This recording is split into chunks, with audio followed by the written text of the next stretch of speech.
इस शहर में क्या चल रहा है? पिछले 5 महीने में तीसरी घटना। राकेश ने अखबार देखते हुए कहा। प्रिया गाड़ी चला रही थी। क्या हुआ? देखो, पिछले 5 महीने में पुलिस को यह तीसरी लाश मिली है। शरीर से सारा खून सोख लिया गया है। राकेश, तुम्हें क्या हो रहा है? मैं किस मूड में हूँ? तुम ये नकारात्मक खबर लेकर क्यों बैठे हो? वो अखबार रखो। 2 दिन पहले प्रिया की शादी राकेश से हुई। दोनों की मुलाकात संयोगवश हुई। दोनों की मुलाकात शहर के पास चांद बीबी के महल में हुई। प्रिया एक फोटोग्राफर थी जो कुछ तस्वीरें लेने के लिए वहां गई थी, जबकि राकेश अपने कुछ दोस्तों के साथ एक पर्यटक के रूप में आया था। दोनों को पहली नजर में प्यार हो गया। राकेश के माता पिता का कुछ साल पहले निधन हो गया था, जबकि प्रिया को उसके मामा ने पाला था। लेकिन कुछ साल पहले मामा की भी मृत्यु हो गई। 10 दिनों के भीतर दोनों ने कोर्ट में जाकर शादी कर ली और फिर राकेश प्रिया को लेकर पुणे आ गया। राकेश बहुत अमीर था। उसके पास पुणे में एक फ्लैट था। दोनों अपने पुणे के फ्लैट पर पहुंचे। क्या प्रिया, तुम्हें घर कैसा लगा? बहुत अच्छा, मुझे बहुत पसंद आया। फिर दोनों बेडरूम में जाकर सो गए। सुबह राकेश सब तैयार होकर ऑफिस चला गया, लेकिन प्रिया घर पर आराम करने वाली थी। उनके हनीमून की योजना पहले से ही थी। राकेश कम से कम 15 दिन और शिमला नहीं जा पाएगा। फिर प्रिया को घर पर ही रहकर समय गुजारना होगा। उसने बिना पकाए बाहर से खाना ऑर्डर किया। खाना खाकर वह सो गई। वह दोपहर 3 बजे उठी।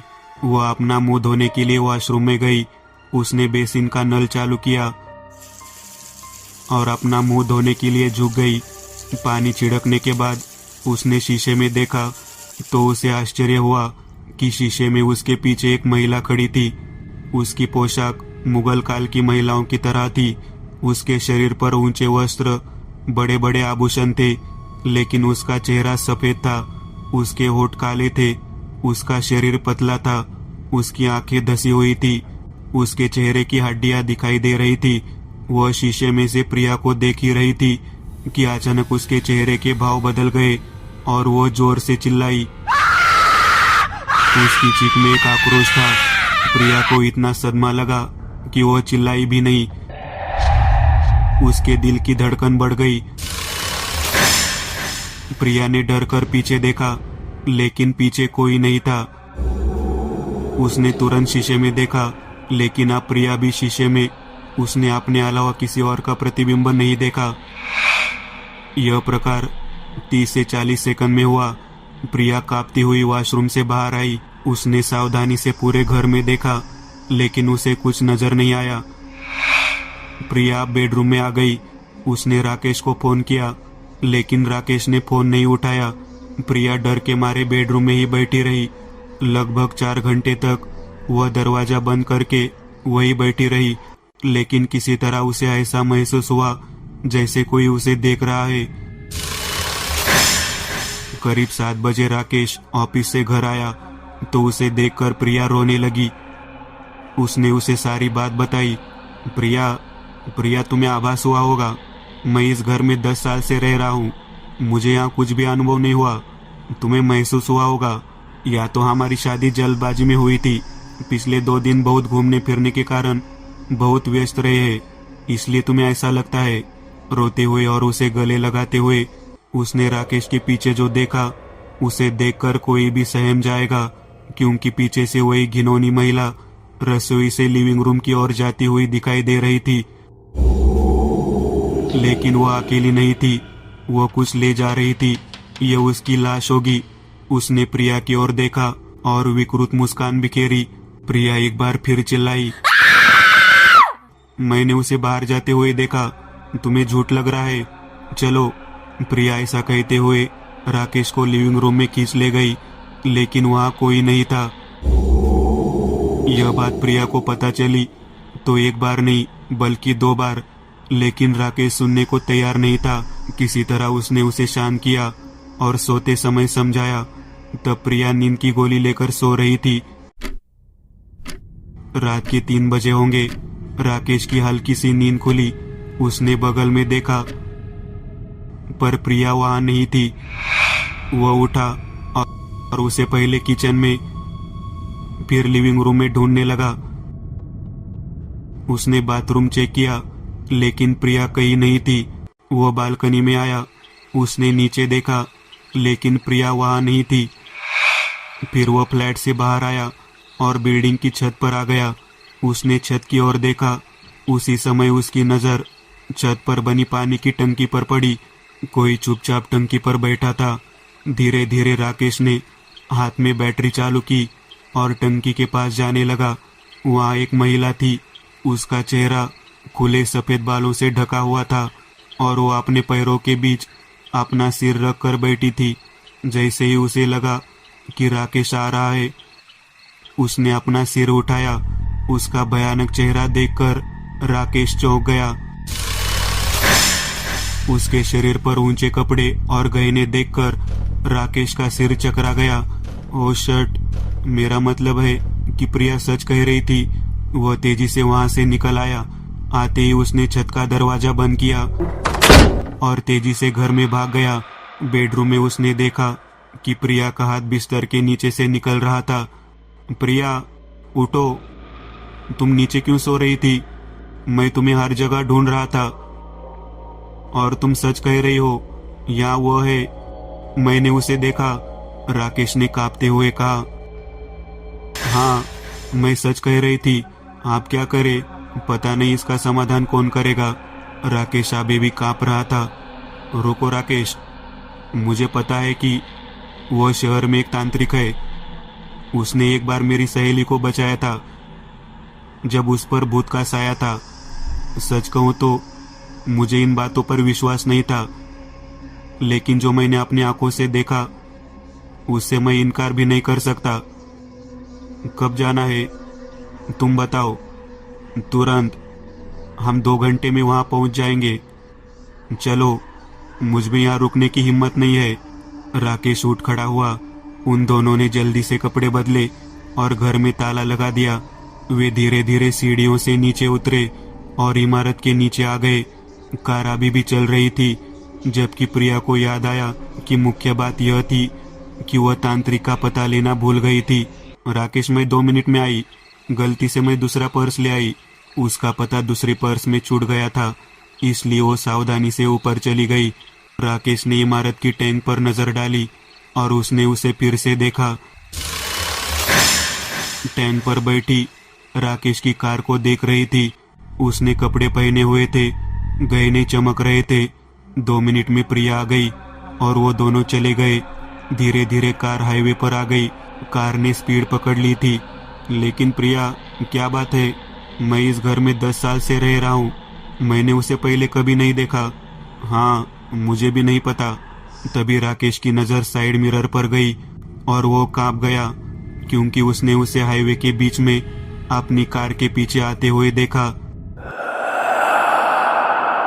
राकेश ने खुद को संभाला और कार की गति तेज कर दी और फिर से मिरर में देखा। अब पीछे की सड़क साफ थी, वहां कोई नहीं था। 2 घंटे की यात्रा के बाद वे शहर पहुंच गए, लेकिन जिस सड़क पर वे जाना चाहते थे वह शहर थोड़ा आगे था। यहाँ से कच्ची सड़क जाएगी, बाई और मुड़ो। कच्ची वाली सड़क लगभग निर्जन थी। सड़क के किनारे खेत और खुली जगह थी। करीब 10 किमी बाद प्रिया ने राकेश से कार धीमी करने को कहा। सड़क के बाई ओर एक खाली जगह में एक छोटा सा घर था, जिसके बाहर आग जल रही थी। घर में कोई दरवाजा नहीं था, लेकिन अंदर रोशनी जल रही थी। राकेश ने कार सड़क के किनारे खड़ी की। दोनों उतरकर घर में गए। अंदर झांक कर देखा, एक तांत्रिक आंखें बंद किए बैठा था। सामने अग्निकुंड था। अग्निकुंड के बगल में एक मानव खोपड़ी रखी हुई थी। उस पर नींबू, छेदी एड़ियां, कुंकू और काली गुड़ियां लिपटी हुई थी। उसके ठीक सामने दीवार पर एक बहुत बड़ी छवि खुदी हुई थी। राकेश यह सब देखकर थोड़ा डर रहा था, लेकिन प्रिया उसका हौसला बढ़ा रही थी। अंदर आइए, तांत्रिक ने अपनी आंखें खोलते हुए कहा। महाराज, हम बहुत मुसीबत में हैं। मुझे पता है तुम्हारी समस्या क्या है लड़की। तुम्हारे और तुम्हारे पति की जान को उसकी नजर लग गई है। वो कौन है? हडड़, चुड़ैल, जकीन, कई नाम है, तांत्रिक ने कहा। लेकिन महाराज, आपको ये सब कैसे पता चला? बेटे, बुरी शक्ति के संपर्क में आए एक व्यक्ति की छाया मात्र से हम सारी अतीत और उस पर आए संकट को जान गए। यही हमने जीवन भर अभ्यास किया है। लेकिन फिर समाधान क्या है? राकेश पूछते हैं। इसका एक ही उपाय है, तुम्हें अपने ऊपर से उसका साया मिटाना होगा। एक अनुष्ठान करने से आपको एक अदृश्य सुरक्षा कवच मिल जाएगा, फिर आप इसे दोबारा नहीं देख पाएंगे। ऐसा कहकर उन्होंने उन दोनों को आकर अपने हाथ पैर धोने के लिए कहा। उसी यज्ञ के बगल में 2 आसन रखे गए। राकेश और प्रिया बैठ गए। तब तक तांत्रिक का एक शिष्य आ गया था और अनुष्ठान में उसकी मदद कर रहा था। अब अनुष्ठान शुरू हुआ। तांत्रिक ने आग जलाई और यज्ञ शुरू किया। अघोरी जोर जोर से उन मंत्रों का जाप करने लगा जो उसने कभी सुने थे। अब वो यज्ञ में विभिन्न वस्तुओं की आहुति देने लगा। उसी समय उस कमरे की लाइट पूरी तरह से बंद हो गई। धीरे धीरे कमरे का माहौल बदलने लगा। काफी नकारात्मकता महसूस होने लगी। कमरे में अजीब सा काला धुआं फैलने लगा। प्रिया शांत थी, लेकिन राकेश थोड़ा बेचैन था।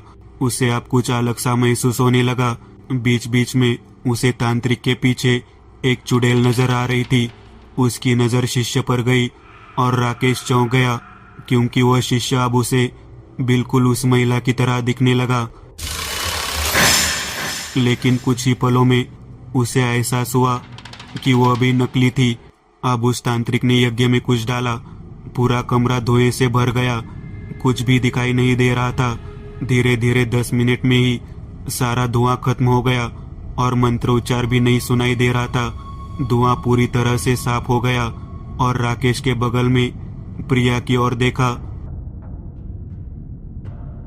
तो उसका दिमाग सुन्न हो गया, क्योंकि वह औरत वहां प्रिया की जगह बैठी थी।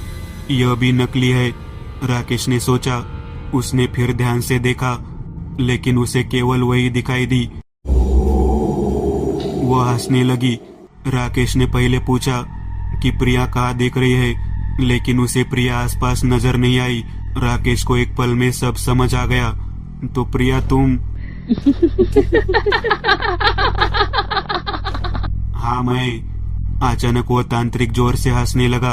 उसने पीछे खड़े शिष्य को सिर से कुछ इशारा किया। उसने राकेश को पीछे से पकड़ लिया और उसकी गर्दन पर तेज चाकू घुमा दिया, जिससे खून बहने लगा। एक क्षण में राकेश की खुली आंखों के सामने अंधेरा छा गया और वही उसकी मौत हो गई।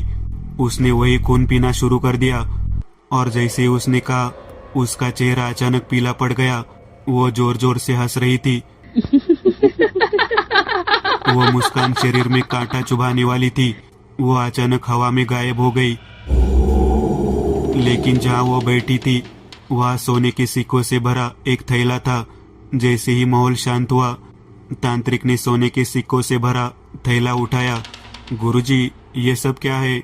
वो कौन थी? वो एक मुगल रानी की दासी थी। उस दौरान उसे इंसानों के खून का चस्का लग गया था। ऐसा कहना है कि उसने कई पुरुषों को बहकाया और उनका खून पिया। लेकिन जब राजा को इस बात का पता चला तो उसने उसका सिर काट दिया और उसकी आत्मा को उसी महल में इंसानों के खून की प्यासी भटकती छोड़ दिया। पिछले वर्ष चंद्र ग्रहण के समय हम महल के पीछे बंजर भूमि में साधना कर रहे थे। तभी हमारा समझौता हुआ। मानव रक्त देने के बदले में वह मुझे महल में छिपा हुआ गुप्त धन देगी। वह औरत बनकर आने वाले मर्दों को अपने जाल में फंसाती है और फिर उन्हें डराकर मेरे पास ले आती है। इस यज्ञ के अतिरिक्त वह अपनी प्यास नहीं बुझा सकती।